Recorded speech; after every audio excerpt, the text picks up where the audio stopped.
السلام عليكم ورحمة الله وبركاته. الحمد لله رب العالمين وصلى الله على نبينا محمد وعلى آله وأصحابه أجمعين أما بعد. പ്രിയമുള്ള സഹോദരങ്ങളെ, സുഹൃത്തുക്കളെ, ഒരിക്കൽ കൂടി ഈ ചാനലിലേക്ക് നിങ്ങളെ സ്വാഗതം ചെയ്യുകയാണ്. ഈ അവസരത്തിൽ ഞാൻ നിങ്ങളുടെ മുമ്പിൽ വന്നത് പലരും ചോദിച്ചുകൊണ്ടിരിക്കുന്ന ഒരു വിഷയത്തിൻ്റെ വ്യക്തത വരുത്തുന്നതിനു വേണ്ടിയാണ്. വിഷയം മറ്റൊന്നുമല്ല, കുറച്ച് ദിവസങ്ങളായി ചൈനയുടെ തലസ്ഥാനമായ ബീജിങ്ങിലെ ഒരു പർവ്വതത്തിൻ്റെ സമീപത്ത് നിന്ന് ഒരു ഭീകരമായ ശബ്ദം കേൾക്കുന്നുവെന്ന് സമീപവാസികൾ പറയുന്നു. അതുമായി ബന്ധപ്പെട്ട വാർത്തകളും അതേപോലെ വീഡിയോ ക്ലിപ്പുകളുമൊക്കെ സാമൂഹ്യ മാധ്യമങ്ങളിൽ പ്രചരിക്കുന്നുണ്ട്. അപ്പോൾ പലരും ചോദിക്കുകയാണ്, എന്താണ് ഇതിൻ്റെ യാഥാർത്ഥ്യം? ഇതുമായി ബന്ധപ്പെട്ട് പല ഊഹാപോഹങ്ങളും അതേപോലെ അത് ദജ്ജാലിൻ്റെ ശബ്ദമാണ്, അട്ടഹാസമാണ് എന്നൊക്കെ നിലക്കുള്ള പ്രചാരണങ്ങൾ നടന്നുകൊണ്ടിരിക്കുകയാണ്. അപ്പോൾ അതിൻ്റെ യാഥാർത്ഥ്യം എന്താണ് എന്നതാണ് നമ്മളിപ്പോൾ പരിശോധിക്കുന്നത്. ആദ്യം നിങ്ങൾ ആ പ്രചരിക്കുന്ന ക്ലിപ്പ് ഒന്ന് കാണുക. Super scary sound emitting from a mountain in Guizhou, China for more than 10 days. Many people are looking for the reason, but nobody can find the source of this horrible sound. Experts from Beijing also came to do research.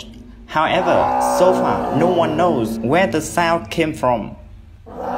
Some say this is called earthly dragon sound, warning about some kind of disaster like earthquake, volcano, flood.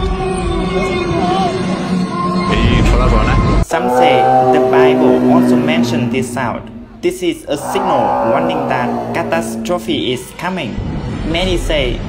അപ്പോൾ ഇതാണ് പ്രചരിപ്പിച്ചുകൊണ്ടിരിക്കുന്ന, അതല്ലെങ്കിൽ സാമൂഹ്യ മാധ്യമങ്ങളിൽ പ്രചരിക്കുന്ന clip. ഇതിലുള്ള ശബ്ദം edit ചെയ്തതാണ് എന്നാണ് പറയുന്നത്. എന്നാൽ അവിടെ നിന്ന് ഉണ്ടായ യഥാർത്ഥ ശബ്ദം എന്താണ് എന്ന് പറയുന്ന മറ്റൊരു വീഡിയോ ക്ലിപ്പും സാമൂഹ്യ മാധ്യമങ്ങളിലും അതേപോലെ പല സൈറ്റുകളിലുമൊക്കെ നമുക്ക് കാണാൻ സാധിക്കുന്നുണ്ട്. എന്തുമാകട്ടെ, ഏതാണെങ്കിലും അവിടെ നിന്നൊരു ശബ്ദമുണ്ടായി എന്നത് പരക്കെ അറിയപ്പെട്ട ഒരു സംഗതിയാണ്. അതിൻ്റെ ഉറവിടം തേടി പല അന്വേഷണങ്ങളും നടന്നുകൊണ്ടിരിക്കുന്നുണ്ട്. പല അഭിപ്രായങ്ങളും അതുമായി ബന്ധപ്പെട്ട് ഉയർന്നു വന്നിട്ടുണ്ട്. അതുമായി ബന്ധപ്പെട്ട് പല അന്ധവിശ്വാസങ്ങളും സാമൂഹ്യ മാധ്യമങ്ങളിലൂടെ പലരും പ്രചരിപ്പിക്കുന്നുമുണ്ട്. അതിൽപ്പെട്ട ഒരു മെസ്സേജാണ്, ആ ശബ്ദം ദജ്ജാലിൻ്റെ അട്ടഹാസമാണ്, ദജ്ജാൽ അവിടെ നിന്നായിരിക്കുമോ വരുന്നത്, അതുകൊണ്ട് അള്ളാഹു അത്തരം ഫിത്നകളിൽ നിന്ന് നമ്മെ കാത്തുരക്ഷിക്കട്ടെ എന്നൊക്കെ തുടങ്ങിയ ചില മെസ്സേജുകൾ അടങ്ങുന്ന ചില പോസ്റ്റുകൾ സാമൂഹ്യ മാധ്യമങ്ങളിൽ പലരും പ്രചരിപ്പിക്കുന്നു. പല സഹോദരങ്ങളും അങ്ങനെ അവിടെ നിന്നാണോ ദജ്ജാൽ വരിക, അത് ദജ്ജാലിൻ്റെ ശബ്ദമാണോ, അട്ടഹാസമാണോ എന്നൊക്കെ ചോദിച്ചു കൊണ്ടിരിക്കുകയാണ്. അപ്പോൾ നമ്മൾ ഒന്നാമതായി മനസ്സിലാക്കേണ്ടത്, ആ ശബ്ദത്തിൻ്റെ ഉറവിടം തേടി പല അന്വേഷണങ്ങൾ നടന്നിട്ടുണ്ട്. അപ്പോൾ അവസാനമായി അതുമായി ബന്ധപ്പെട്ട് വന്ന വിവരങ്ങൾ പല പത്രങ്ങളും റിപ്പോർട്ട് ചെയ്ത കാര്യമാണ്. ആ ശബ്ദം സത്യത്തിൽ ഒരു കുയിലിൻ്റെ ശബ്ദമാണ് എന്നാണ്. ആ ശബ്ദം കേട്ട തുടക്കത്തിൽ തന്നെ ഞാൻ വിചാരിച്ചിരുന്നത് ഏതോ ഒരു മൃഗത്തിൻ്റെ, ഒരു ജീവിയുടെ ശബ്ദമായിരിക്കാം അത് എന്നാണ്. എന്നാൽ സത്യത്തിൽ ആ നിലക്ക് തന്നെയാണ് അതിനെക്കുറിച്ചുള്ള അന്വേഷണം നടന്നപ്പോൾ ഇപ്പോൾ കണ്ടെത്തിയിട്ടുള്ളത്. യെല്ലോ ലെഗ്ഡ് ബട്ടൺ കുയിൽ എന്ന് പറയുന്ന ഒരു പ്രത്യേകതരം കുയിൽ, ചെറിയ ഒരു പക്ഷിയാണ്. അതിൻ്റെ കാല് മഞ്ഞയാണ്. അങ്ങനെയുള്ള ആ ചെറിയ പക്ഷി, പക്ഷേ പക്ഷി ചെറുതാണെങ്കിലും അതിൻ്റെ ശബ്ദം ഗംഭീരമാണ്. 100 മീറ്റർ അകലേക്ക് വരെ എത്തുന്ന തരത്തിലുള്ള വളരെ വലിയ ശബ്ദമുള്ള ഒരു ചെറിയ പക്ഷി. അത് ഇണചേരുന്ന സന്ദർഭങ്ങളിൽ ഉണ്ടാക്കുന്ന ശബ്ദമാണ് എന്നാണ് അതുമായി ബന്ധപ്പെട്ട വിവരങ്ങൾ പത്രങ്ങളൊക്കെ ഇപ്പോൾ റിപ്പോർട്ട് ചെയ്തുകൊണ്ടിരിക്കുന്ന ഒരു സംഗതിയാണത്. അപ്പോൾ അതാണ് ദജ്ജാലിൻ്റെ ശബ്ദം, അട്ടഹാസം എന്ന നിലക്ക് പലരും പ്രചരിപ്പിക്കുന്നത്. ഇപ്പം നമ്മളിവിടെ മനസ്സിലാക്കേണ്ട ഒരു സംഗതി, ചില ആളുകൾക്ക് എന്ത് ശബ്ദം കേട്ടാലും അതല്ലെങ്കിൽ ഏതെങ്കിലും ഒരു ജീവിയെ എവിടെയെങ്കിലും കണ്ടാൽ അതൊക്കെ ദജ്ജാലാണ് എന്ന നിലയ്ക്ക് വ്യാഖ്യാനിക്കുകയും ആ രൂപത്തിലുള്ള മെസ്സേജുകൾ ഉടൻ തന്നെ യാതൊരു നിലക്കുള്ള ചിന്തയോ അന്വേഷണമോ ഇല്ലാതെ പ്രചരിപ്പിക്കുകയും ചെയ്യുന്ന ആളുകളെ സമൂഹത്തിൽ നമുക്ക് കാണാൻ കഴിയും.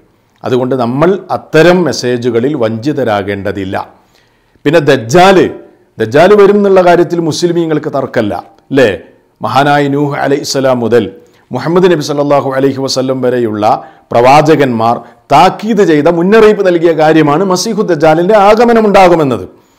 അത് എപ്പോഴാണ് ദജ്ജാൽ വരിക? അതിനൊരു സമയമുണ്ട്, സന്ദർഭമുണ്ട്, അതിന് അടയാളങ്ങളുണ്ട്. അത് ചൈനയിലെ ഏതെങ്കിലും ഒരു മലമടക്കുകളിൽ നിന്നല്ലല്ലോ ദജ്ജാലിൻ്റെ ആഗമനം ഉണ്ടാകുന്നത്. ദജ്ജാലിനെ സംബന്ധിച്ച് അറിയിച്ചതെന്ന മഹാനായ റസൂലുള്ളാഹി സ്വല്ലല്ലാഹു അലൈഹി വസല്ലം ദജ്ജാൽ ഏത് നാട്ടിൽ നിന്നാണ് പുറപ്പെട്ടു വരിക എന്ന് കൃത്യമായി പറഞ്ഞിട്ടുണ്ട്. അതുകൊണ്ട് അതൊന്ന് ഈ സന്ദർഭത്തിൽ ഞാൻ സൂചിപ്പിക്കുകയാണ്. ഇനി വേറെ ഏതെങ്കിലും ഒരു ശബ്ദം ഏതെങ്കിലും നാട്ടിൽ നിന്ന് കേൾക്കുമ്പോൾ അതല്ലെങ്കിൽ ഒരു ജീവിയെ കാണുമ്പോൾ അത് ദജ്ജാലാണെന്ന് പറയണ്ടല്ലോ. അപ്പോൾ അത് ഈ വിഷയവുമായി ബന്ധപ്പെട്ടത് സൂചിപ്പിക്കാം എന്ന് കരുതിയാണ് നിങ്ങളുടെ മുമ്പിൽ വന്നത്. മഹാനായ ഇമാം തിർമിദി റിപ്പോർട്ട് ചെയ്ത ഒരു പ്രവാചക വചനത്തിൽ കാണാം, അള്ളാഹുവിൻ്റെ റസൂല് പറയാണ്, അദ്ദജ്ജാലു യഖ്റുജു മിൻ അർളിൻ, ദജ്ജാൽ ഒരു നാട്ടിൽ നിന്നാണ് പുറപ്പെടുക. ബിൽ മശരിഖി, എവിടുന്ന? കിഴക്ക് നിന്നാണ് ദജ്ജാലിൻ്റെ ആഗമനമുണ്ടാകുക. ആ നാടിൻ്റെ പേരും റസൂലുള്ളാഹി സ്വല്ലല്ലാഹു അലൈഹി വസല്ലം പറഞ്ഞു, യുഖാലു ലഹാ ഖുറാസാൻ. ആ നാടിൻ്റെ പേര് ഖുറാസാൻ എന്നാണ്. ഖുറാസാൻ എന്ന് പറഞ്ഞാൽ പഴയ പേർഷ്യയുടെ ഭാഗമാണ്. ഇന്നത്തെ ഇറാനിൻ്റെ ഒരു ഭാഗമാണ് ഖുറാസാൻ. അവിടെ നിന്നാണ് ദജ്ജാൽ വരിക. അത് തന്നെ ഏത് പട്ടണത്തിൽ നിന്നാണ്? ഖുറാസാനിലെ ആ പട്ടണത്തിൻ്റെ പേര് പോലും നബി സല്ലല്ലാഹു അലൈഹി വസല്ലം പറഞ്ഞു, യഖ്റുജു ദജ്ജാൽ, ദജ്ജാൽ പുറപ്പെട്ടു വരും മിൻ യഹൂദിയത്തി അസ്ബഹാൻ, ഖുറാസാനിലെ അസ്ബഹാൻ പട്ടണത്തിലെ യഹൂദികളിലാണ് ദജ്ജാൽ വന്നിറങ്ങുന്നത്. അങ്ങനെ അവിടെ ദജ്ജാൽ വന്നിറങ്ങിക്കഴിഞ്ഞാൽ മഅഹു 70,000 മിനൽ യഹൂദ്, 70,000 യഹൂദികൾ ദജ്ജാലിനെ അനുഗമിക്കുകയും ചെയ്യും. ദജ്ജാലിൻ്റെ പിന്നാലെ 70,000 യഹൂദികൾ ഉണ്ടാകും. യഹൂദികൾ കാലങ്ങളായി പ്രതീക്ഷിച്ചിരിക്കുന്ന അവരുടെ ദൈവമാണ് ദജ്ജാൽ, അതല്ലെങ്കിൽ അവർ പ്രതീക്ഷിച്ചിരിക്കുന്നൊരു സംഗതിയാണ് ദജ്ജാൽ എന്ന് പറയുന്നത്. അപ്പോൾ ദജ്ജാൽ വന്നാൽ അവർക്ക് വലിയ സന്തോഷമായിരിക്കും. നബി സല്ലല്ലാഹു അലൈഹി വസല്ലം പറഞ്ഞു, ദജ്ജാൽ വരുമ്പോൾ അവരുടെ മുഖങ്ങൾ എങ്ങനെയായിരിക്കുമെന്ന് പോലും അന്തിമ പ്രവാചകൻ നമുക്ക് പറഞ്ഞു തരികയാണ്. കഅന്ന വുജൂഅഹും അൽ മജാനുൽ മുത്റഖ, വെട്ടിത്തിളങ്ങുന്ന പരിചകളെപ്പോലെ അവരുടെ മുഖങ്ങൾ ശോഭിതമാകും ദജ്ജാൽ വന്ന സന്തോഷം കൊണ്ട്. ഇതൊക്കെ കൃത്യമായി ദജ്ജാലിനെ സംബന്ധിച്ച് സവിസ്തരം നബി സല്ലല്ലാഹു അലൈഹി വസല്ലം പറഞ്ഞു തന്നിട്ടുണ്ട്. അതുകൊണ്ട് എന്തെങ്കിലും എവിടെയെങ്കിലും കേൾക്കുമ്പോഴേക്ക് അതൊക്കെ ദജ്ജാലായി വ്യാഖ്യാനിക്കാതെ ദജ്ജാൽ എന്താണ് എന്നും അവൻ്റെ ഫിത്നകൾ എന്താണ് എന്നും അവൻ എവിടെ നിന്നാണ് വരിക എന്നും അതൊക്കെ ഒന്ന് നമ്മൾ പഠിക്കുക. അതുമായി ബന്ധപ്പെട്ട വീഡിയോകളൊക്കെ യൂട്യൂബിൽ നമ്മുടേത് തന്നെ കിടപ്പുണ്ട്. ഒക്കെ ഒന്ന് പഠിച്ച് മനസ്സിലാക്കാൻ എല്ലാവരും ശ്രമിക്കുക. ഇതുമായി ബന്ധപ്പെട്ട് ഈ പ്രചരിപ്പിക്കുന്ന മെസ്സേജിന് യാതൊരു അടിത്തറയുമില്ല, അടിസ്ഥാനവുമില്ല എന്ന് മനസ്സിലാക്കുക.